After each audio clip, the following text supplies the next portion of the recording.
ma ja'ani man jalasa aliman faka'annama jalasani man safaha aliman faka'annama safahani man safahani dakhalal jannah ma'i. Amma ba'd.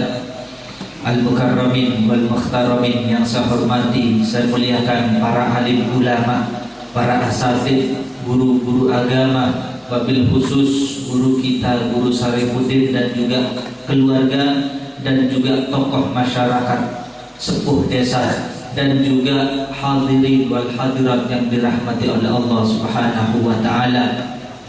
Alhamdulillah wa syukurillah ala nikmatillah. Allah masih menyampaikan umur kita di tahun ini, menyampaikan di bulan Rajab yang penuh barokah, yang penuh maghfirah, penuh ampunan dari Allah Subhanahu wa taala. Mudah-mudahan kita yang duduk di tempat yang mana insya Allah sedang Allah menurunkan rahmatnya, mudah-mudahan diampuni seluruh dosa-dosa kita. Amin ya rabbal alamin. Habib tidak bisa berteriak ya, soalnya lagi sakit lambung ini ya. Jadi pelan-pelan insya Allah barokah ya. Jangan tidur tapi ya, nanti nggak teriak tidur ya. Di dalam bulan Rajab ya, Habib singkat, Habib ringkas, di bulan Rajab kita sebagai umat Nabi Muhammad SAW sudah paham betul mafhum di bulan Rajab, yang mana bulan yang penuh barokah, yang mana di bulan tersebut Allah mengundang Nabi kita Nabi Muhammad sallallahu alaihi wasallam. Allah mengundang Rasulullah sallallahu alaihi wasallam, Nabi Musa alaihissalam, yang mana beliau ini titelnya Nabi dan Rasul, berdoa kepada Allah Subhanahu wa taala. Apa doa Nabi Musa alaihissalam? Yang mana beliau meminta, berdoa kepada Allah, ya Allah, aku ingin melihat nur Engkau ya Allah, aku ingin melihat zat Engkau ya Allah.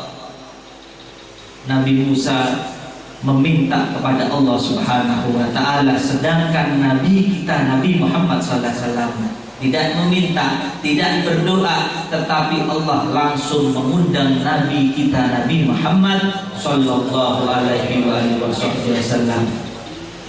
Allah memuliakan Nabi kita Nabi Muhammad dengan satu mukjizat Isra dan Mi'raj.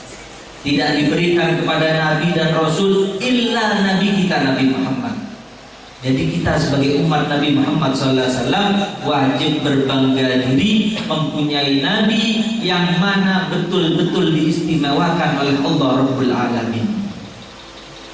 Di dalam perjalanan Isra dan Mi'rajnya Nabi Muhammad SAW, mungkin kita ini sudah paham betul ya, bagaimana perjalanan Isra dan Mi'raj Nabi Muhammad SAW. Di dalam perjalanan tersebut mempunyai berbagai macam makna yang luar biasa, terutama bagi kita sebagai umat Nabi Muhammad SAW. Buraq, yang mana mungkin yang paham buraq itu mungkin cuma satu, cuma dua aja. Tidak, Allah memang sengaja menciptakan yang namanya buraq. Allah menciptakan ribuan, ratusan, bahkan mungkin jutaan, bahkan mungkin miliaran, yang mana Allah menciptakan bermacam-macam buraq. Setiap Allah menciptakan satu buraq, Allah memberikan kabar kepada buraq tersebut bahwasannya nanti di antara kalian ini ada satu yang ditunggangi oleh kekasihku Muhammad sallallahu alaihi Muhammad. Ketika malaikat Jibril diperintahkan oleh Allah, wahai Jibril, kamu pilih satu tunggangan untuk kekasihku Muhammad. Yang memilih malaikat Jibril diperintahkan oleh Allah Rabbul Alamin. Ketika malaikat Jibril memandang satu persatu buraq tersebut, malaikat Jibril heran ketika melihat satu buraq, yang mana satu buraq ini dalam keadaan lesu, dalam keadaan susah, dalam keadaan menangis.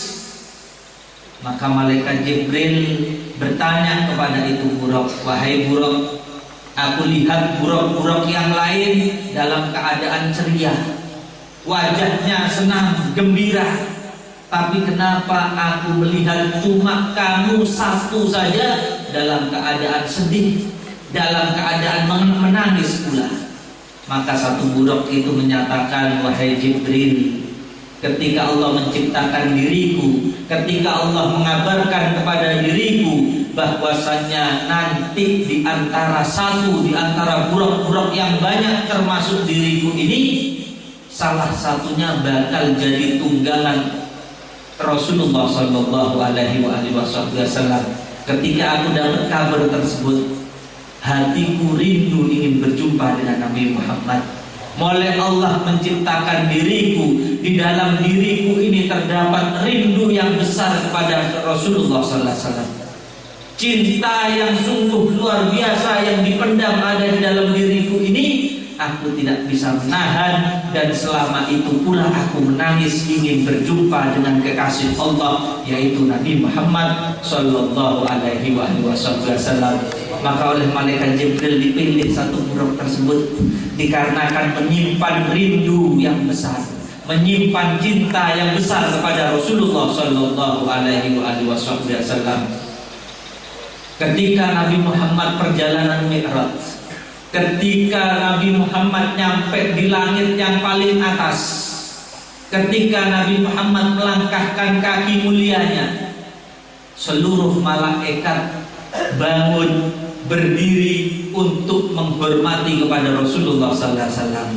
Maka ketika Allah melihat ada satu malaikat, yang mana satu malaikat ini tidak menyambut, menghormati kedatangan Rasulullah Sallallahu Alaihi Wasallam, maka Allah asingkan satu malaikat ini. Allah asingkan, kalau bahasa biar apa diasingkan? Disendirikan, dikucilkan oleh Allah Subhanahu wa Ta'ala. Ketika malaikat Jibril berjumpa dengan malaikat yang diasingkan oleh Allah tersebut, malaikat Jibril bertanya, wahai malaikat, kamu adalah makhluk Allah yang mulia, kenapa Allah mengasingkan kamu? Maka dijawab, aku ketika Rasulullah SAW perjalanan Mi'raj nyampe di langit yang paling atas, aku tidak berdiri menghormati kedatangan Rasulullah SAW. Padahal ketika Allah menciptakan diriku Allah wujudkan dengan wujud yang mulia, yang mana setiap hembusan nafasku ini keluar 700.000 malaikat. Ini malaikat Allah ciptakan dengan keagungan yang luar biasa, kemuliaan yang luar biasa. Malaikat ketika dia bernafas, satu hembusan nafasnya mengeluarkan 700.000 malaikat. Ya, pian bayangkan, malaikat mengeluarkan malaikat sebanyak 700.000 setiap satu kali hembusan nafas. Tetapi manakala dia tidak menghormati kedatangan Rasulullah Sallallahu Alaihi Wasallam, bahkan di dalam riwayatnya Allah mematahkan sayap malaikat tersebut. Ya, Allah patahkan sayap malaikat tersebut. Allah tidak jadikan mulia malaikat tersebut dikarenakan tidak menghormati kedatangan Rasulullah Sallallahu Alaihi Wasallam. Segala sesuatu yang menempel, yang berhubungan dengan Nabi Muhammad Sallallahu Alaihi Wasallam jadi mulia. Contohnya siapa, Habib? Kita umat Nabi Muhammad mulia dikarenakan punya hubungan dengan Nabi Muhammad Sallallahu Alaihi Wasallam. Ada lagi, Habib, yang mulia dikarenakan punya hubungan dengan Nabi Muhammad Sallallahu Alaihi Wasallam, sandal Nabi Muhammad. Sandal yang melekat di kaki mulia Nabi Muhammad Sallallahu Alaihi Wasallam. Kok bisa mulia gitu?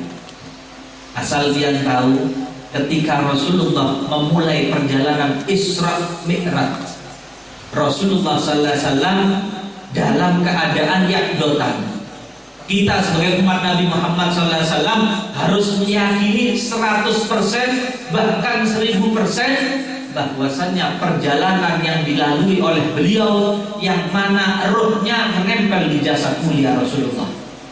Kalau kita sebagai umat Rasulullah menyatakan di dalam hati kita bahwasannya Rasulullah ini perjalanan Isra Mi'rajnya cuma rohnya saja, iman kita dipertanyakan. Rasulullah jasad dan rohnya menempel jadi satu, dan Nabi Muhammad langsung perjalanan Isra dan Mi'raj. Bahkan sandal beliau dipakai juga oleh Rasulullah SAW. Terompah Nabi Muhammad SAW. Kalau sandal Nabi itu disebut namanya terompah. Bahkan ulama mengatakan mulia mana malaikat Jibril dengan sandal Nabi Muhammad SAW. Ketika malaikat Jibril berhenti berucap kepada Nabi, ya Rasulullah, aku sebagai malaikat yang Allah ciptakan, yang mana untuk melayani Anda di dunia wal akhirah, ya Rasulullah, aku cukup cuma mengantarkan Anda sampai di sini aja ya Rasulullah. Sedangkan sandal Nabi Muhammad SAW tetap dipakai melanjutkan perjalanan dengan Rasulullah Sallallahu Alaihi Wasallam. Banyak ulama yang menyatakan kalau bisa dibandingkan malaikat Jibril dengan sandal Nabi, lebih mulia sandal Nabi Muhammad Sallallahu Alaihi Wasallam. Makanya sandal Nabi taruh di kepala kita. Biasanya ada yang pakai kopiah ini model ada terompah Nabi Muhammad SAW. Ya, jangan main-main. Kalau berani memakai kopiah yang mana ada gambar terompah atau sandal Nabi Muhammad SAW, simpan betul-betul di kepala kita. Jangan sembarangan habis sholat taruh di bawah, dilangkahi oleh anak-anak biang dosa besar. Karena apa? Sandal tersebut mi'raj bersama dengan Nabi Muhammad Sallallahu Alaihi Wasallam. Di dalam perjalanan Isra dan Mi'raj, yang mana kita sebagai umat Rasulullah Sallallahu Alaihi Wasallam paham betul, di dalam perjumpaan Allah dengan kekasihnya yaitu Nabi kita Nabi Muhammad, Allah memberikan satu kewajiban kepada beliau dan juga kita umat Rasulullah. Rasulullah mengerjakan satu kewajiban tersebut, yang mana satu ibadah yang kita setiap hari mengerjakan ibadah tersebut. Ibadah apa? Sholat 5 waktu. Sholat 5 waktu dikerjakan oleh Nabi Muhammad Sallallahu Alaihi Wasallam. Yang mana di dalam salah satu hadis beliau berucap dengan lisan mulia, Sallu kama ra'aitumuni usolli. Salatlah kalian semua sebagaimana kalian melihat diriku salat. Habib, saya tidak melihat Rasulullah salat. Kita pernah tidak melihat Rasulullah salat? Pernah apa tidak? Belum pernah.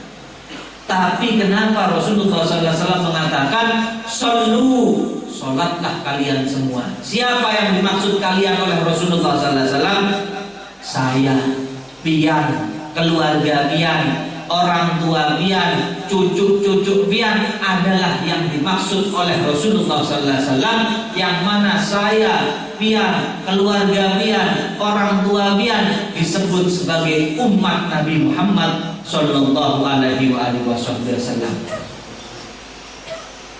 Kama ra'aitumuni usolli, sebagaimana kalian melihat diriku sholat. Saya tidak melihat Rasulullah sholat, tetapi ada wasilah yang mana saya bisa mendapatkan ucapan yang diucapkan oleh Rasulullah SAW. Ketika Rasulullah sholat, ketika beliau hidup di dunia, ada di Mekah, ada di Madinah, sahabat Nabi melihat bagaimana cara sholat Nabi Muhammad, cara beliau takbir, cara beliau rukuk, cara beliau sujud, cara beliau salam, semua dilihat oleh sahabat-sahabat Nabi yang jadi makmum di belakang Nabi Muhammad. Sholat sahabat Nabi dilihat oleh para tabi'in, dilihat betul sholatnya sahabat Nabi sebagaimana yang dikerjakan Nabi Muhammad. Gerakannya apapun semuanya, sholatnya para tabi'in dilihat oleh para tabi'in sampai ke guru-guru kita, terutama yang ada di Banjarmasin, sampai di Syekh Muhammad Arsad, sampai ke guru Stumpul, sampai ada di Tamban, ditakdirkan sholatnya sama seperti yang dikerjakan oleh guru kita, Guru Haji Asri. Sampai kepada kita ada wasilahnya, yang mana yang disebutkan oleh Nabi Muhammad sallallahu alaihi wasallam. Rasulullah sallallahu alaihi wasallam, beliau mengerjakan sholat, memberikan contoh kepada umat-umatnya sampai kaki beliau ini dalam keadaan bengkak. Pernah kita sholat dalam keadaan bengkak? Gak pernah. Tapi Rasulullah SAW mengajarkan kepada umat-umatnya, yang mana Rasulullah mengatakan bahwasannya sholat adalah ibadah yang begitu penting. Bahkan para ulama mengatakan sholat diibaratkan kepala kita. Sholat adalah kepala kita. Amaliyah yang lain seperti puasa, zakat, sedekah, yang lainnya diibaratkan sebagai anggota badan yang lainnya. Tetapi kalau sholat adalah kepala kita. Sholat adalah amal ibadah yang pertama kali yang dihisab, yang ditanyakan oleh Allah Subhanahu wa ta'ala. Kepala. Kenapa ulama mengatakan sholat bagaikan kepala kita? Dikarenakan tidak ada manusia yang hidup tanpa memiliki kepala. Semua manusia yang hidup, hayawan, pasti memiliki yang namanya kepala. Pernah lihat makhluknya Allah, manusia ataupun hayawan yang bisa hidup tanpa memiliki kepala? Belum pernah melihat. Kalaupun ada, takut kita. Ya, ada manusia yang bisa hidup, bisa jalan, bisa mengerjakan apapun seperti normalnya makhluk Allah, terutama manusia, tetapi tidak ada kepalanya. Takut, lari kita. Begitupun dengan yang namanya sholat. Ya, sholat adalah pangkal dari seluruh ibadah kita. Habib, saya ini kerjakan sholat, maaf, kadang-kadang, naudzubillahi min dzalik. Ya, kalau pian ada sebagai umat Nabi Muhammad SAW, yang mana pian kerjakan sholat ini terkadang, kalau rajin dikerjakan, kalau nggak rajin ditinggalkan, naudzubillahi min dzalik. Ya, jangan sampai seperti itu. Nabi Muhammad SAW sampai ketika hampir habis umur Nabi Muhammad, beliau berpesan kepada Sayyidina Ali, as-sholah, as-sholah, as-sholah, jangan tinggalkan sholat, jangan tinggalkan sholat, jangan tinggalkan sholat. Kalau pian sebagai umat Nabi Muhammad SAW berani meninggalkan yang namanya sholat, tidak bakalan dapat syafaat dari Rasulullah SAW. Na'udzubillah min dzalik. Kalau kita sudah tidak dapat syafaat dari Rasulullah SAW, gak bakalan selamat kita. Dunia kita gak selamat, akhirat juga gak selamat. Na'udzubillah min dzalik. Sholat ini, sholatnya para aulia, kalau mereka ini para wali-walinya Allah, sholatnya sungguh khusyuk, sungguh luar biasa. Yang mana sholatnya mereka adalah sholatnya Rasulullah Sallallahu Alaihi Wasallam. Habib Ahmad bin Abdurrahman As-Segaf, abah daripada Habib Abdul Qadir As-Segaf Jeddah yang ada di Mekah. Beliau ini ketika balik, beliau kalau sholat terkadang datang hal beliau. Datang hal beliau bagaimana? Kalau datang hal beliau, kalau sudah dalam keadaan betul-betul khusyuk, beliau akan terdiam sejenak. Bisa 1 menit, 2 menit, 5 menit, 10 menit, 1 jam, bahkan pernah 1 hari 1 malam, saking khusyuknya mengerjakan yang namanya sholat. Lalu ketika hampir habis umur beliau, ini yang cerita Habib Abdul Qadir, anaknya anaknya dapat titel wali kutub. Habib Abdul Qadir bin Ahmad bin Abdurrahman As-Segaf Jeddah. Kalau pian pernah duduk di majelisnya guru sekumpul, ya, beliau paling sering menyebut dari Habib Abdul Qadir bin Ahmad As-Segaf Jeddah. Habib Abdul Qadir menceritakan bagaimana kekhusyuan sholat dari abahnya, yaitu Habib Ahmad. Pernah abah, kata beliau, ketika hampir meninggal, di sisa akhir umur beliau, beliau terakhir kalinya datang hal beliau. Ketika beliau berpesan kepada Habib Abdul Qadir, wahai anakku Abdul Qadir, nanti abah ketika sholat subuh gak bakalan selesai mengerjakan sholat subuh, kata beliau. Habib Abdul Qadir anaknya kaget, kenapa wahai abah? Maka abahnya mengatakan, nanti sebelum salam gantikan untuk jadi imam untuk menyelesaikan sholat subuh. Ketika abahnya sholat sebelum salam, datang hal beliau. Datang halnya ketika beliau hampir salam, beliau terdiam.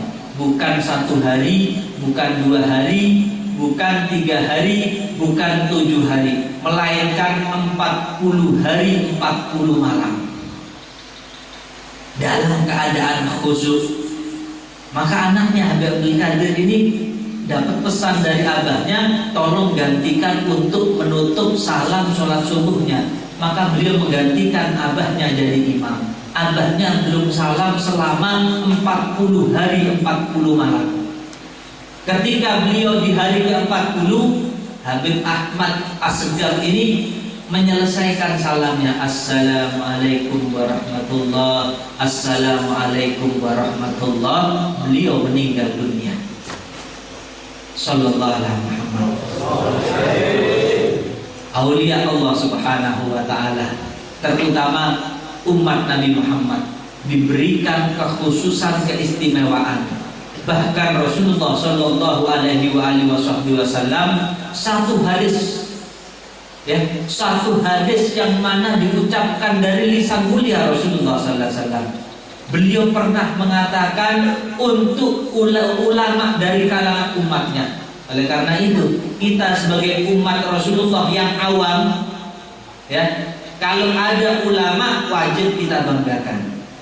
Rasulullah aja membanggakan ulama dari golongan umatnya, lalu bagaimana kita umat Nabi Muhammad yang awam memiliki beberapa ulama yang dibanggakan oleh Nabi Muhammad SAW. Rasulullah mengatakan, ulama ummati kal anbiya min bani Israel. Ulama dari golongan umatku kedudukannya sama seperti nabi dari kalangan Bani Israel. Ya, bayangkan, Nabi begitu membanggakan ulama dari golongan umat beliau.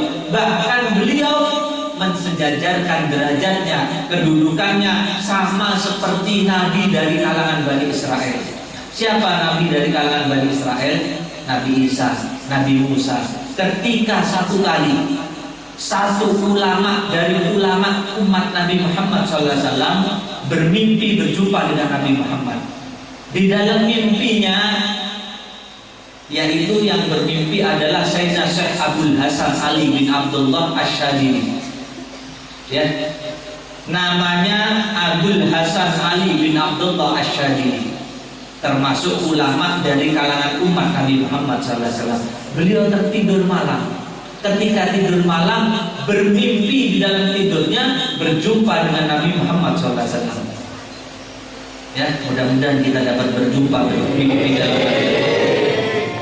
kita dapat melihat Nabi Muhammad. Syekh Abdul Hasan Ali bin Abdullah Asy-Syadzili, beliau bermimpi ketika dalam keadaan tidur, bukan hanya Rasulullah yang dilihat, tetapi yang dilihat juga ada Nabi Musa alaihissalam. Ya, ini keistimewaan umat dari ulama dari golongan umat Nabi Muhammad, bisa bermimpi di dalam mimpinya melihat wujud Nabi Muhammad dan juga dapat melihat wujud Nabi Musa alaihissalam di dalam mimpinya.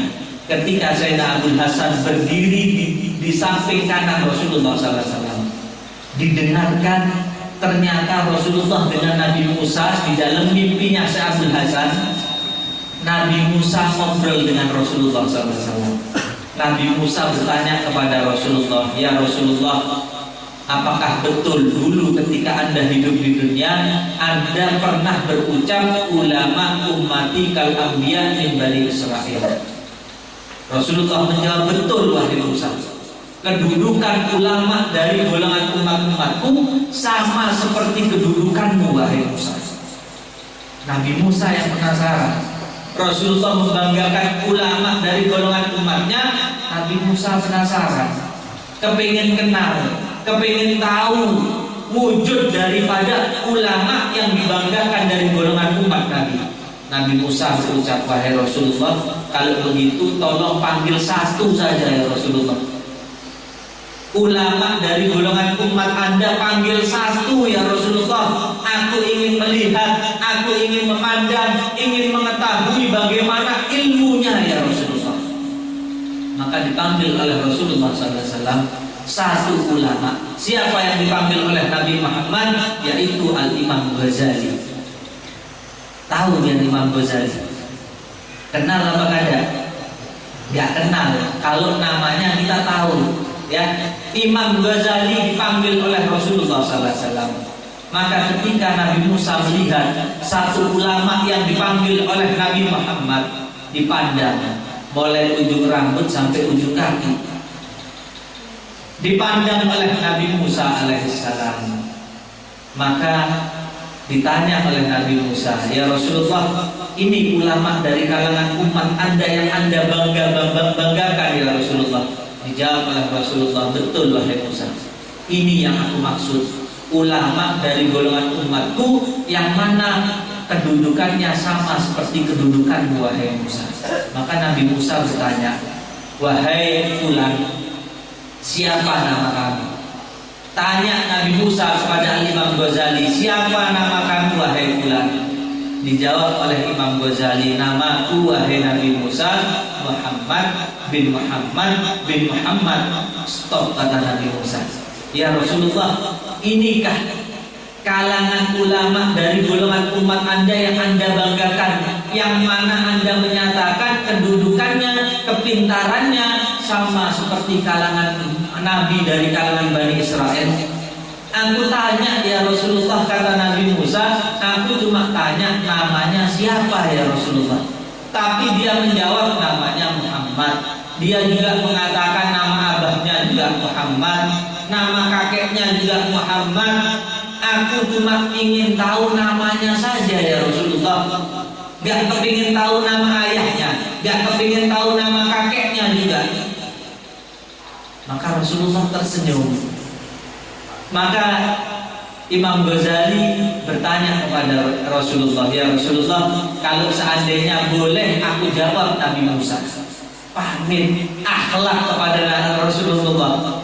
Imam Ghazali pamit kepada Nabi Muhammad, "Kalau seandainya Anda izinkan, aku jawab pertanyaan dari Nabi Musa alaihissalam." Rasulullah sambil tersenyum, "Silahkan kamu jawab pertanyaan dari Nabi Musa wahai Imam Ghazali." "Wahai Musa," kata Imam Ghazali, "dulu ketika Allah bertanya kepada kamu wahai Nabi Musa, 'Wahai Musa, apa yang ada di tangan kamu wahai Musa?' Kamu wahai Nabi Musa menjawab, 'Ya Allah, ini adalah tongkat ya Allah. Tongkat ini untuk bersandar ya Allah. Tongkat ini untuk memukul. Seharusnya kalau kamu pintar wahai Nabi Musa, Allah cuma bertanya, apa yang ada di tangan kamu wahai Musa. Kalau kamu pintar, cukup kamu jawab, ya Allah, ini adalah tongkat. Kenapa kamu malah menjawab ini tongkat untuk bersandar, tongkat ini gunanya untuk memukul, sedangkan Allah cuma bertanya apa yang ada di tangan kamu. Maka Nabi Musa pun menjawab, wahai umat Nabi, ketika Allah bertanya kepada diriku apa yang ada di tanganku ini, aku ingin berlama-lama berbicara dengan Allah Subhanahu wa taala, ingin mengambil keberkahan yang mana aku bisa berbicara dengan Allah Rabbul Alamin. Maka Imam Ghazali mengatakan, begitupun dengan diriku wahai Nabi Musa, aku menjawab yang berlama-lama dikarenakan aku ingin mendapat keberkahan dari Anda yang mana Anda pernah berbicara dengan Allah Rabbul Alamin. Maka Nabi Musa berdiri dari duduknya, maka dipeluk, dicium kening dari Al-Imam Ghazali sallallahu alaihi Muhammad. Ulama dari golongan umat Nabi dibanggakan oleh Nabi Muhammad sallallahu alaihi wasallam. Seluruh aulia, ya, Habib kasih satu pedoman. Kalau ada orang yang dekat dengan Rasulullah, ada orang yang dekat dengan Allah, jangan macam-macam untuk diri kita mengiktiraf kepada beliau. Ketulahan kalau bahasa Bian. Kalau bahasa Jawanya kualat, ya. Kalau dicampur antara ketulahan dengan kualat, naudzubillah min dzalik. Ya. Jangan sampai mengiktiraf. Para wali-walinya Allah mereka dekat dengan Rasulullah. Habib, kenapa kok wali-walinya Allah itu Allah kasih keistimewaan begitu dekat dengan Nabi Muhammad SAW? Karena iman mereka tebal. Kecintaan mereka kepada Rasulullah SAW sungguh luar biasa. Kalau kita sebagai umatnya terkadang aja cinta kepada Nabi Muhammad, ya, datang bulan Maulid, himmah semangat di dalam diri kita cinta kepada Nabi Muhammad. Habis bulan Maulid, redup itu cinta, menghilang sedikit demi sedikit. Betul atau tidak? Betul atau tidak? Nah, kalau bisa jangan, ya. Jangan ingat kepada Nabi setiap bulan apapun, ingat kepada Nabi Muhammad Sallallahu Alaihi Wasallam. Kalau para wali-walinya Allah, mereka setiap saat pikiran hatinya hanya ada Nabi Muhammad Sallallahu Alaihi Wasallam.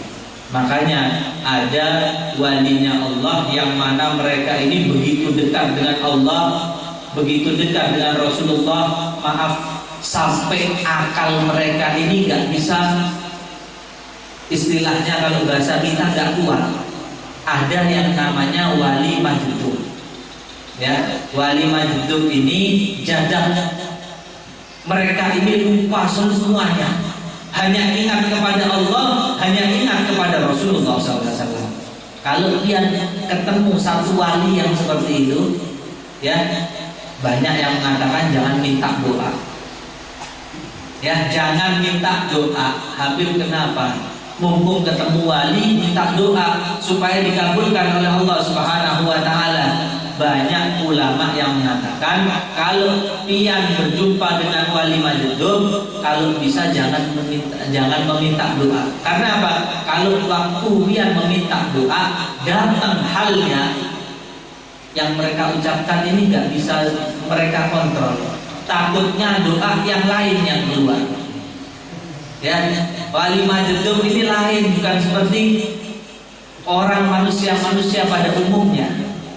Ya, wali majdub ini jadab, ya, yang mereka lihat bukan seperti yang kita lihat. Pandangan mereka sudah dapat kekhususan dari Allah Subhanahu wa taala. Di India ada satu wali yang majdub, seorang ahlul bait Nabi Muhammad SAW.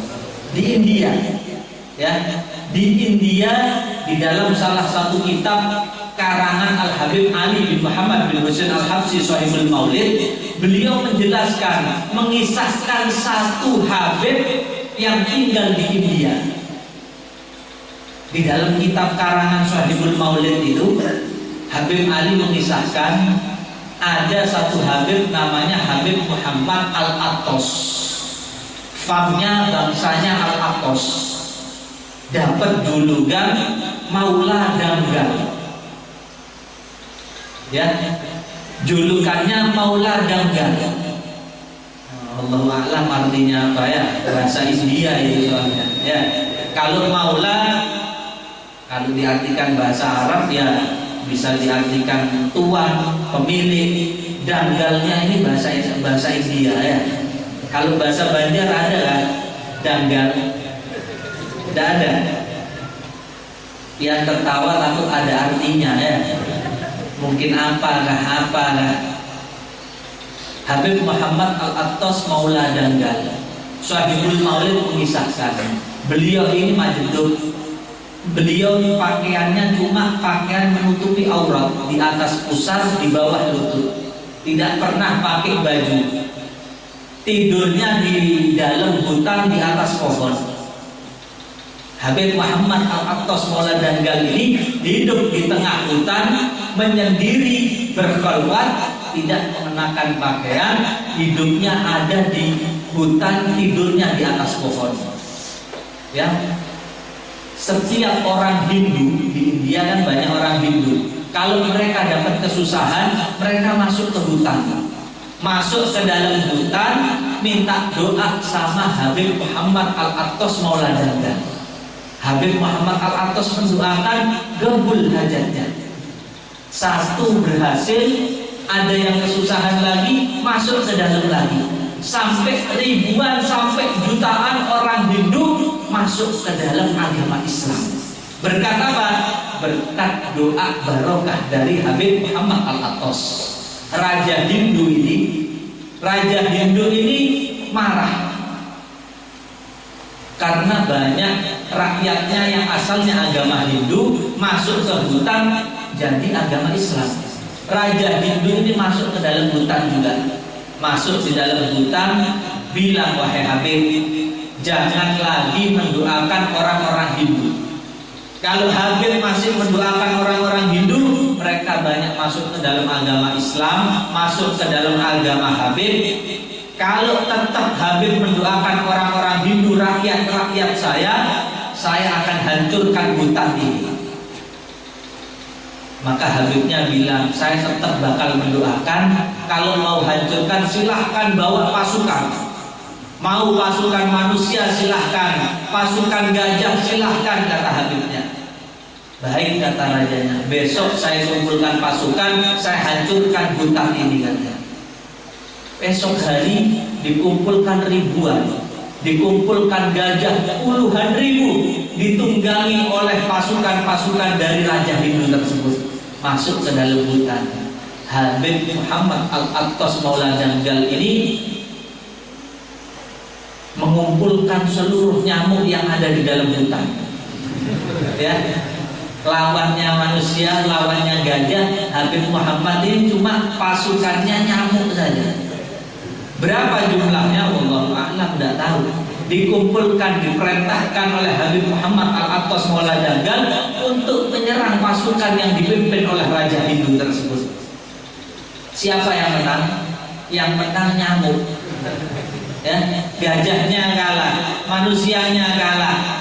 Maka Raja Hindu tersebut minta ampun kepada Habib Muhammad Al-Attas Maula Danggal. Habib, saya tidak bakalan ganggu Habib lagi, mau minta maaf, mohon ampun, tetapi aku tidak bakalan meninggalkan agama Hindu, kata rajanya. Maka Habib Muhammad mengatakan, terserah kamu tetap dalam agama Hindu kamu, tetapi kamu wajib menghormati diriku, kata Habibnya.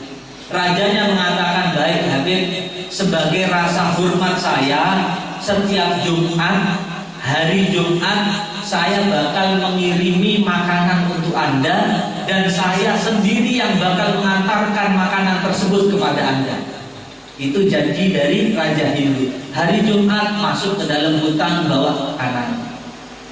Hari Jumat lagi, sampai beberapa puluh tahun Allah mentakdirkan Raja Hindu tersebut mati, habis umurnya. Maka kebiasaan dari orang Hindu itu kalau meninggal bukan dikubur, dibakar. Ya, orang Hindu kalau meninggal biasanya dibakar, abunya dilempar di sungai biasanya. Maka raja tersebut dibakar. Ketika dibakar mulai ujung rambut sampai ujung kaki semuanya terbakar kecuali hidung, mulut, dan tangan kanannya. Ya, hidungnya tidak terbakar, mulutnya nggak terbakar, tangan kanannya nggak terbakar. Istrinya nyuruh untuk bakar lagi, sampai 3 kali bakaran nggak terbakar, nggak jadi debu. Yang lainnya jadi debu, illa hidung, mulut, dan tangan kanannya. Istrinya kebingungan. Karena kebingungan masuk ke dalam hutan, tanya kepada Habib Muhammad Al-Attas.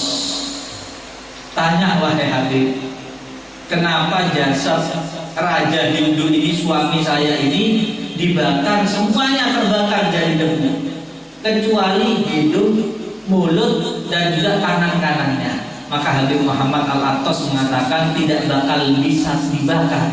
Dengan api dunia berapapun kali dibakar gak bakalan bisa terbakar. Karena suami kamu, raja kamu ini setiap hari Jumat datang bawa makanan kepada aku. Ketika selesai memberi makan kepada aku, suami kamu, raja kamu ini memegang tangan kananku, mencium tanganku.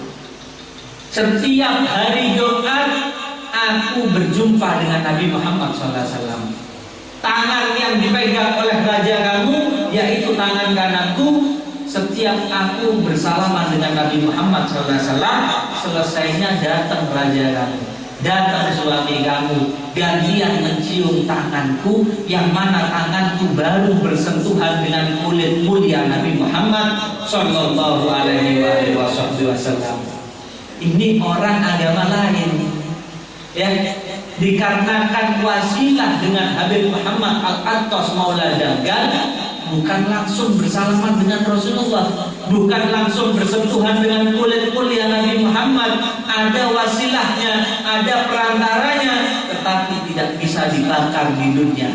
Lalu bagaimana dengan kita? Kita sebagai umat Nabi Muhammad SAW, mudah-mudahan kita dijauhkan, tidak bakalan pernah masuk ke dalam neraka Allah Subhanahu wa Ta'ala.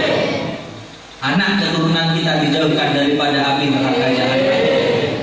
Rasulullah Sallallahu Alaihi Wasallam, Habib kisahkan sedikit tentang Rasulullah supaya bertambah kecintaan kita kepada beliau, supaya bertambah kerinduan kita kepada Nabi Muhammad Sallallahu Alaihi Wasallam. Beliau Rasul Sallallahu Alaihi Wasallam yang mana ketika hidup dengan sahabat-sahabat beliau, pernah satu kali ketika beliau dalam keadaan berperang, kaki mulia beliau, telapak kaki mulia beliau tertusuk anak panah. Sallallahu alaihi Muhammad. Kaki mulia Nabi kita Nabi Muhammad SAW tertusuk anak panah, menancap di telapak kaki beliau. Malik ibn Sinan, sahabat Nabi yang melihat, maka dipegang kaki mulia Nabi Muhammad SAW, ditarik pelan-pelan anak panah yang menancap di telapak kaki mulia Nabi Muhammad. Biar bayangkan, kaki mulia Rasulullah SAW tertancap anak panah, dipegang oleh Malik bin Sinan, ditarik pelan-pelan anak panah tersebut, maka keluarlah darah. Malik bin Sinan ingin memuliakan kedudukan Nabi Muhammad SAW. Bahkan beliau Malik bin Sinan tidak mau merendahkan kedudukan Nabi Muhammad. Darahnya jangan sampai jatuh ke bumi, jangan sampai jatuh ke tanah. Maka beliau menadahi darah yang keluar dari telapak kaki Nabi Muhammad SAW, ditadahi oleh tangan beliau, lalu dicium, lalu disedot darah tersebut, jangan sampai menetes ke tanah bumi. Maka Rasulullah SAW melihat kejadian itu, Rasulullah mengatakan, wahai Malik bin Sinan, kenapa kamu minum darahku? Kenapa kamu masukkan darahku ke mulut kamu? Maka Malik bin Sinan mengatakan, ya Rasulullah, ini adalah satu karunia yang Allah berikan kepada diriku, yang mana Anda dalam keadaan terluka, Anda dalam keadaan kesakitan, dan aku ingin menghormati Anda, tidak merendahkan Anda ya Rasulullah. Aku tidak rela kalau darah mulia Anda jatuh ke bumi ya Rasulullah. Lebih baik aku tampung di perutku ya Rasulullah. Maka Rasulullah menyatakan sambil menunjuk jasad, sambil menunjuk badan dari Malik ibn Sinan, wahai sahabat-sahabatku, kalau kalian ingin memandang penduduk surga, pandang Malik ibn Sinan. Tanya satu sahabat Nabi, ya Rasulullah, apakah Malik ibn Sinan ini gak bakalan pernah masuk ke dalam nerakanya Allah? Dijawab oleh Nabi Muhammad SAW, bagaimana bisa api neraka jahanam bisa membakar Malik ibn Sinan, sedangkan di dalam jasadnya ada darahku, kata Rasulullah Sallallahu Alaihi Wasallam. Rasulullah SAW tidak rela satu umatnya masuk ke dalam neraka jahanam. Satu umatnya masuk ke dalam neraka jahanam, Rasulullah tidak rela. Bahkan Rasulullah SAW masuk ke dalam neraka. Sallallahu Alaihi Muhammad. Rasulullah memperjuangkan umat-umatnya. Beliau rela masuk ke dalam neraka. Kalau Rasulullah masuk ke dalam neraka, padam seluruh api neraka. Padam seluruh api neraka. Ketika padam api neraka, Rasulullah SAW mencari satu persatu. Siapa umat-umatnya? Habib, Rasulullah kok bisa tahu yang mana umatnya, yang mana bukan umatnya? Wahai Habib, di Allah masih memuliakan umat Nabi Muhammad meskipun mereka ada di dalam neraka. Ini Allah yang memuliakan kita. Allah muliakan, Rasulullah bisa mengenali ini umatku fulan bin fulan, ini umatku fulanah binti fulan. Dikarenakan di dalam neraka, ketika Rasulullah masuk di dalam gang-gang neraka, Rasulullah dengan telinga mulia beliau mendapat mendengar kalimat ya Hannan ya Mannan, ya Hannan ya Mannan. Rasulullah mengikuti di mana asal dari suara ya Hannan ya Mannan. Ketika Rasulullah tahu ketika yang mengucapkan adalah umat beliau keluarkan dari neraka jahanam. Sallallahu alaihi wasallam. Rasulullah tidak rela umatnya untuk masuk ke dalam neraka jahanam.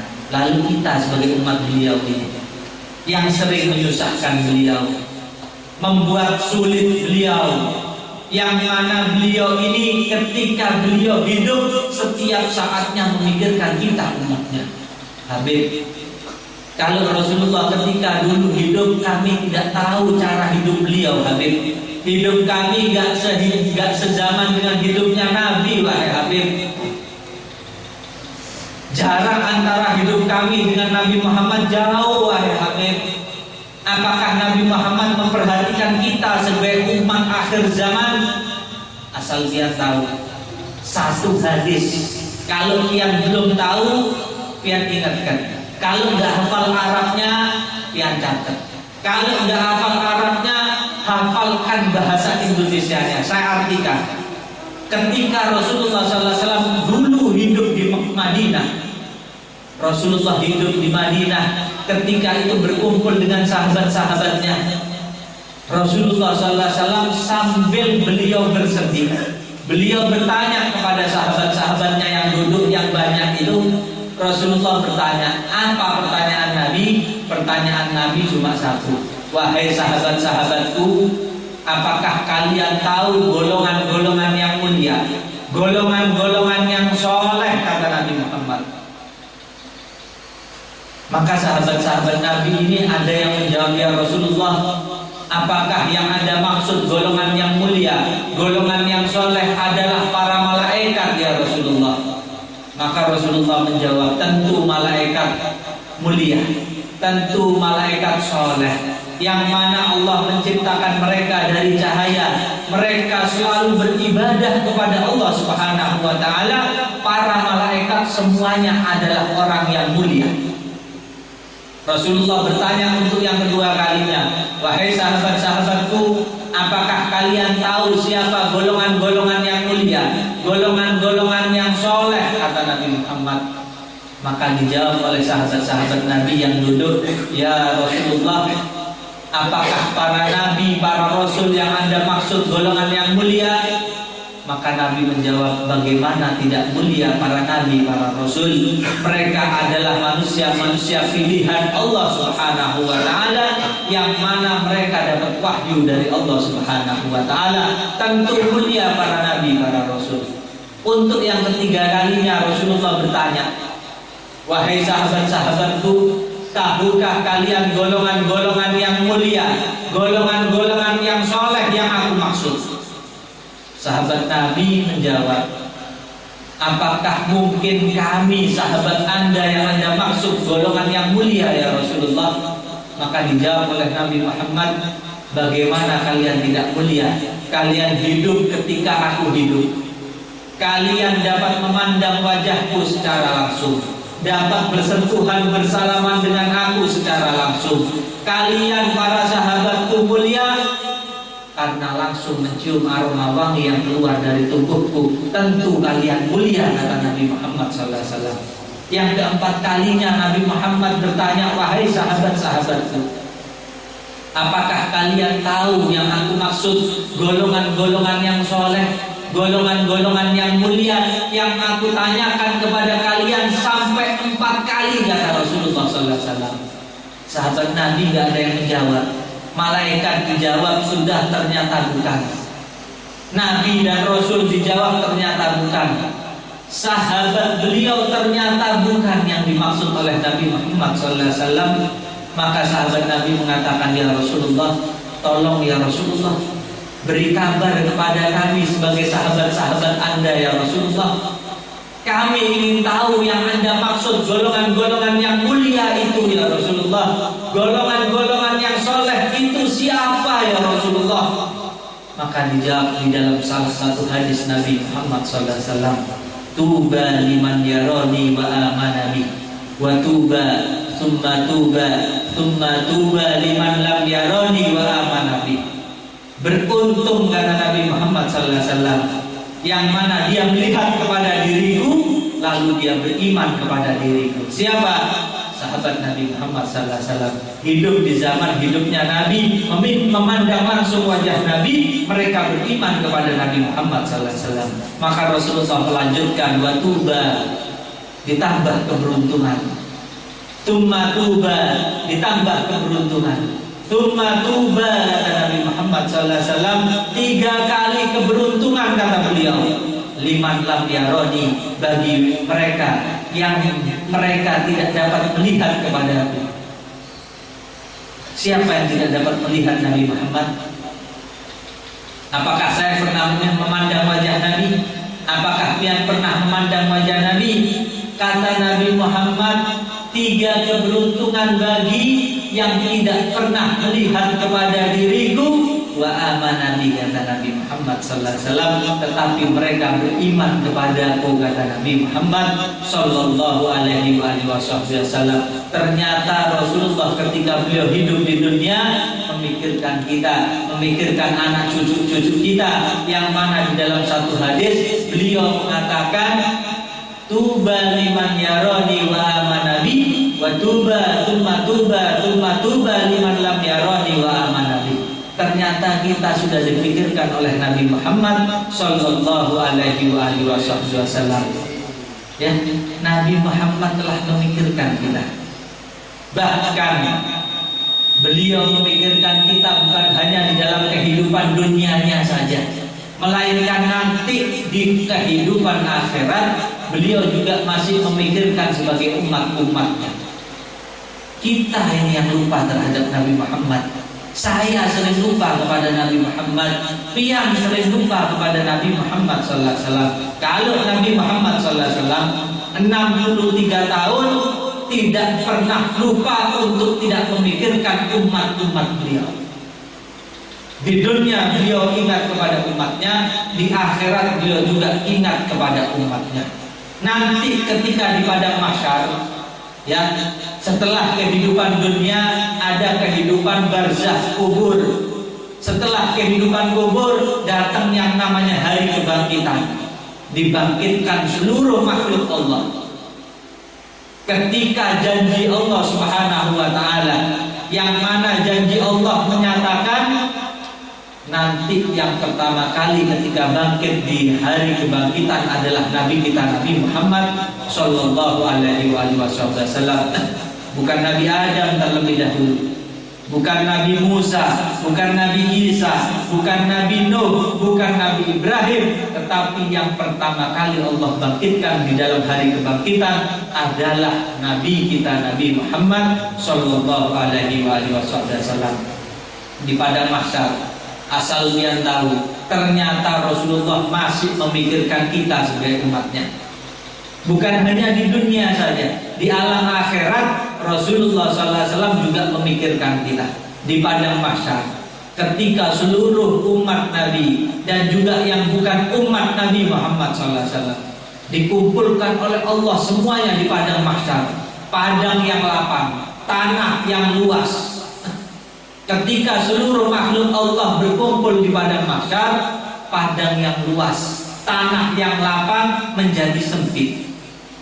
Bagaimana tidak sempit, kata Nabi Muhammad SAW, di padang mahsyar manusia yang paling beruntung adalah yang dia memijakkan kakinya, dia dapat berdiri tegak, adalah manusia yang paling beruntung. Kenapa Habib? Rasulullah mengatakan manusia yang paling beruntung yang dia dapat berdiri di padang mahsyar, dikarenakan di padang mahsyar seluruh makhluk mulai dari Nabi Adam awal manusia, bapaknya manusia, sampai akhir manusia di akhir zaman, Allah kumpulkan semuanya, dikumpulkan jadi satu di padang mahsyar. Di bawah telapak kaki ada 1000 telapak kaki, di atas telapak kaki ada 1000 telapak kaki. Pian bayangkan, di bawah telapak kaki manusia yang bisa memijakkan kakinya di padang mahsyar ada 1000 manusia. Di atas manusia yang bisa menapakkan kakinya di padang mahsyar, di atasnya ada 1000 manusia. Kita punya akal, diberi akal pikiran, bisa berpikir 1000 manusia di bawah kita, di atas kita 1000 manusia. Di padang mahsyar keadaan kita ini gak kenal kepada orang tua kita. Allah putus semuanya, anak dengan orang tuanya. Meskipun anak berbakti ketika ada di dalam kehidupan dunia, lupa kepada orang tuanya. Orang tua yang sayang kepada anak-anaknya, lupa kepada anak-anaknya. Suami yang sayang kepada istrinya, lupa suami tersebut. Istri yang cinta kepada suaminya juga putus, gak ada hubungan sama sekali. Nanti di padang mahsyar kita sendiri-sendiri, gak memikirkan orang tua kita, gak memikirkan anak-anak kita, apalagi memikirkan tetangga kita. Kita sendiri-sendiri ketika kita ada di padang mahsyar.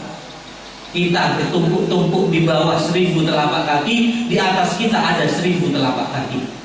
Para nabi, para rasul Allah tempatkan di tempat yang mulia, yang mana tempat yang sudah dijanjikan oleh Allah Subhanahu wa ta'ala, termasuk tempat kedudukan Nabi kita Nabi Muhammad. Dikasih Nabi Adam satu tempat kursi singgasana yang mulia, yang terbuat dari emas, intan, berlian, mutiara, yakut, jamrud. Semua para nabi, para rasul diberi satu singgasana. Nabi Adam duduk di singgasananya, Nabi Nuh duduk di singgasananya, Nabi Ibrahim duduk di kursi singgasananya, sampai Nabi Isa juga duduk di kursi singgasananya. Tetapi Nabi kita Nabi Muhammad SAW, beliau tidak menoleh kursi yang terbuat dari emas. Beliau tidak memandang kursi yang terbuat dari intan, yakut, permata, apapun yang mulia. Beliau tidak duduk di singgasana tersebut. Beliau kebingungan, beliau mondar-mandir, beliau memikirkan ummati, ummati, ummati. Ketika manusia-manusia yang soleh menghadap kepada Nabi Adam, wahai Nabi Adam, kenapa Anda sudah duduk di singgasana Anda? Kasihan kami makhluk-makhluk Allah ini, tolong berikan syafaat kepada kami. Apa jawab dari Nabi Adam? Nafsi, nafsi, idhabu ilaih. Diriku, jiwaku, untuk diriku sendiri, kalian cari bantuan orang lain. Ini jawaban Nabi Adam. titel kedudukan, punya titel Abul Bashar, bapaknya manusia, bapaknya kita. Kata beliau nafsi-nafsi, cari bantuan orang lain. Pergi ke Nabi Nuh, kata Nabi Adam. Datang kepada Nabi Nuh. Nabi Nuh juga mengatakan nafsi-nafsi idhabu ilaih. Cari bantuan orang lain. Aku takut kepada murkanya Allah. Nabi Nuh mengatakan datang ke Nabi Ibrahim. Beliau dapat julukan Khalilullah. Datang kepada Nabi Ibrahim. Nabi Ibrahim juga sama. Beliau menyatakan nafsi-nafsi idhabu ilaih. Pergi cari bantuan orang lain. Datang kepada Nabi Musa kalimullah. Datang kepada Nabi Musa. Nabi Musa sama juga, takut kepada murkanya Allah Subhanahu wa ta'ala. Datang kepada Nabi Isa ruh Allah. Nabi Isa juga takut kepada murka Allah. Beliau menyatakan nafsi-nafsi idhabu ilaih. Cari bantuan orang lain. Datang kepada Muhammad.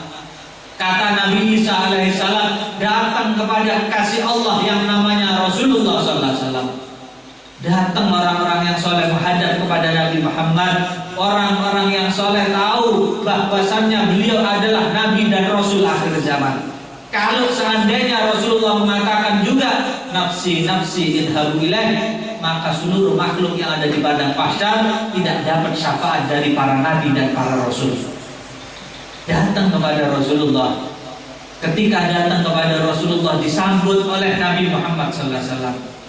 Disambut betul-betul penghormatan yang luar biasa. Minta tolong ya Rasulullah, tolong mintakan syafaat, mau tolong mintakan ampunan kepada Allah Rabbul Alamin. Kami di padang mahsyar tidak kuat ya Rasulullah. Maka hari begitu dekat ya Rasulullah, yang mana dinyatakan di padang mahsyar tersebut, matahari Allah nyatakan di dalam satu hadis Nabi, yang mana Nabi mengabarkan kepada kita sebagai umat-umatnya, matahari dan ramil. Jarak matahari dengan kepala kita ini jaraknya 1 kilometer. Jarak matahari dengan kepala kita jaraknya 1 kilometer. Bahkan Nabi Muhammad SAW tidak menerangkan makna dari mil. Apakah betul 1 kilometer? Di dalam bahasa Arab ada 2 makna, mil atau mirwat. Artinya sama. Kalau yang dimaksud oleh Rasulullah betul mil 1 kilometer, 1000 meter, berarti betul nanti ketika seluruh makhluk bertumpuk-tumpuk di padang mahsyar, jarak matahari di tiap kepala makhluk Allah jaraknya 1000 meter atau 1 kilometer.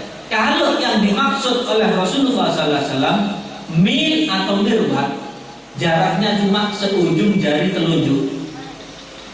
Matahari dengan kepala kita cuma jari telunjuk kita aja. Maka Rasulullah Sallallahu Alaihi Wasallam memberikan syafaat kepada seluruh umat-umat beliau dan yang bukan juga umat beliau. Allah memintakan ampun kepada Allah Rabbul Alamin.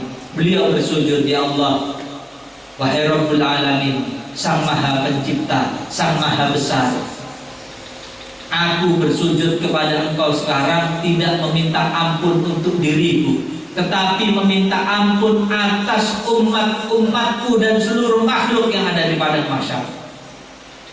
Sallallahu alaihi Muhammad. Maka Allah mengabulkan seluruh apa yang diminta oleh Nabi Muhammad Sallallahu alaihi wasallam. Maka dipindahkan seluruh makhluk yang umat Rasulullah ataupun yang bukan umat Rasulullah Sallallahu alaihi wasallam dipindahkan, dihisab langsung oleh Allah Rabbul Alamin. Oleh karena itu tanggal kecintaan kita kepada Nabi Muhammad. Jangan sia-siakan cinta Nabi Muhammad, jangan sia-siakan pengorbanan Nabi Muhammad Sallallahu alaihi wasallam. Tambah tiap hari kecintaan kita kepada beliau. Jangan sampai kita ini kalah dengan cintanya salah satu anak kecil yang cinta terhadap Nabi Muhammad. Satu anak kecil laki-laki di zaman Syekh Abdurrahman Ad-Dibai. Di zaman Syekh Abdurrahman Ad-Dibai ada satu anak kecil yang betul-betul cinta kepada Nabi Muhammad. Kita contoh, Bagaimana kecintaan anak kecil kepada Rasulullah SAW yang usianya 7 tahun. Saya merasa kalah cintanya dengan Nabi Muhammad dengan cintanya anak yang usia 7 tahun yang hidup di zaman Syekh Abdurrahman Ad-Dibai, pengarang Maulid Tiba. Anak kecil ini pamit kepada Syekh Abdurrahman Ad-Dibai, "Wahai Syekh, boleh tidak aku ikut rombongan Anda pergi ke Madinah? Aku ingin berziarah ke makam Nabi Muhammad, nabiku." Dijawab oleh Syekh Abdurrahman, "Jangan wahai ulam, jangan wahai anak kecil. Perjalananku ini dengan rombongan 7 hari 7 malam. Kalau kamu gak kuat, takut kamu jatuh pingsan, takut kamu sakit di dalam perjalanan tersebut." Maka anak kecil ketika malam hari tidak diberi izin oleh Syekh Abdurrahman Ad-Dibai, ketika tengah malam keluar dari rumahnya, dia ini sembunyi di bawah kereta kuda Syekh Abdurrahman Ad-Dibai. Sembunyi sambil berpegangan, tangannya memegang bawah kereta Syekh Abdurrahman Ad-Dibai, kakinya juga. Maka ketika Syekh Abdurrahman Ad-Dibai nggak tahu di bawah keretanya ternyata ada anak kecil usia 7 tahun, anak tetangganya. Jalan, dimulai safar, dimulai perjalanan, nyampe di Madinah selama 7 hari 7 malam. Ketika nyampe di Madinah, Syekh Abdurrahman Ad-Dibai kaget. Ternyata ketika memberhentikan kereta kudanya, jatuh anak kecil dari bawah keretanya. Anak tersebut jatuh, Syekh Abdurrahman Ad-Dibai kaget. Ternyata anak ini selama 7 hari 7 malam ada di bawah kereta kudaku dan aku tidak tahu. Dan juga selama 7 hari 7 malam itu juga tanpa makan, tanpa minum, tanpa tidur.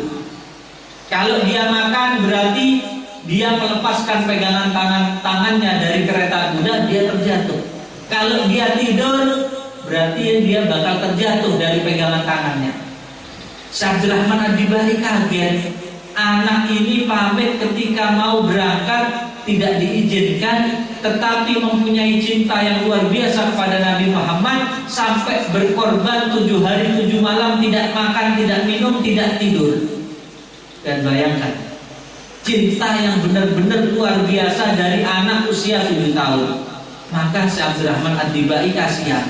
Ketika anak itu jatuh dari kereta Syekh Abdurrahman Ad-Dibai, Syekh Abdurrahman melihat anaknya nggak sadarkan diri, pingsan. Maka dibangunkan, dikasih air minum. Maka ketika disiram wajahnya dengan air, dipercikkan wajahnya dengan air, maka sadar anak ini. Ketika tersadar, yang dicari bukan abahnya, yang dicari bukan ibunya, tetapi yang ditanyakan adalah mana makam Nabi Muhammad. Maka mana makam Nabi Muhammad? Mana makam Nabi Muhammad sallallahu alaihi wasallam? Syekh Abdurrahman Ad-Dibai kaget. Makam Nabi masih jauh wahai anak kecil. Jaraknya masih beberapa puluh kilometer lagi dari sini. Anak itu ketika ditawarkan makan, ketika ditawarkan minum tidak mau. Yang dia inginkan, ingin berziarah ke makam Nabi Muhammad sallallahu alaihi wasallam. Maka tanya ini anak, "Wahai Syekh Abdurrahman, kemana arah makam Nabi Muhammad?" Syekh Abdurrahman Ad-Dibai menunjuk ke arah sana. Maka anak yang 7 hari tidak makan, 7 hari tidak minum, 7 hari tidak tidur, langsung lari menuju ke arah yang ditunjuk oleh Syekh Abdurrahman Ad-Dibai. Ketika anak tersebut berlari, terjatuh untuk yang kedua kalinya. Ketika Syekh Abdurrahman Ad-Dibai menggendong itu anak, Syekh Abdurrahman Ad-Dibai menangis. Ternyata anak ini jatuh untuk yang kedua kalinya dalam keadaan meninggal dunia. Meninggal dunia dalam keadaan membawa cinta dan rindu ingin berziarah ke makam Nabi Muhammad sallallahu alaihi wasallam. Syekh Abdurrahman Ad-Dibai memakamkan anak tersebut, dimandikan, digalikan kuburnya sendiri, dimasukkan ke liang kuburnya sendiri oleh Syekh Abdurrahman Ad-Dibai. Ketika ditutup dengan tanah, Syekh Abdurrahman Ad-Dibai berjanji setiap tahun ketika selesai berziarah ke makam Nabi, wajib berziarah ke makam anak yang meninggal ini. Setiap tahun datang berziarah ke makam Nabi, datang berziarah ke makam anak kecil tersebut. Syekh Abdurrahman Ad-Dibai takjub, heran, dikarenakan makam yang beliau gali sendiri setiap tahunnya mendekat dengan makam Nabi Muhammad Sallallahu Alaihi Wasallam. Setiap tahun mendekat, setiap tahun mendekat, setiap tahun mendekat, sampai sekarang makam anak kecil tersebut Allah tunjukkan kemuliaannya berkat dia mati membawa kecintaan kerinduan dengan Nabi Muhammad SAW, sampai makamnya nempel berdempetan dengan tembok Masjid Nabawi Sallallahu Alaihi Muhammad. Masjid Nabawi gandeng dengan rumah Nabi Muhammad Sallallahu Alaihi Wasallam. Mudah-mudahan kita minta kepada Allah supaya kita mati dalam keadaan membawa cinta kepada Nabi Muhammad, membawa rindu ingin berjumpa dengan Nabi Muhammad Sallallahu Alaihi Wasallam. Ya Allah, Ya Rahman, Ya Rahim, ampuni dosa kami ya Allah, ampuni dosa kedua orang tua kami ya Allah, rahmati kedua orang tua kami ya Allah, sebagaimana mereka mengasihi kami ketika kami masih kecil ya Allah. Ya Allah, lancarkan rezeki kami ya Allah, rezeki yang halal yang banyak ya Allah. Ya Allah, jaga kesehatan kami ya Allah, kesehatan zahir maupun kesehatan batin kami ya Allah. Jaga anak-anak kami ya Allah, jaga iman anak-anak kami ya Allah, jaga Islam anak-anak kami ya Allah. Jangan matikan kami sebelum kami melihat bakti daripada anak-anak kami ya Allah. Ya Allah, takdirkan kami mati dalam keadaan husnul khatimah ya Allah. Akhirkan umur kami dalam keadaan yang bagus ya Allah. Akhirkan umur kami dalam keadaan yang baik ya Allah. Kami meminta ya Allah, takdirkan supaya kami ini bisa mengucap kalimat terakhir kami dengan kalimat La ilaha illallah.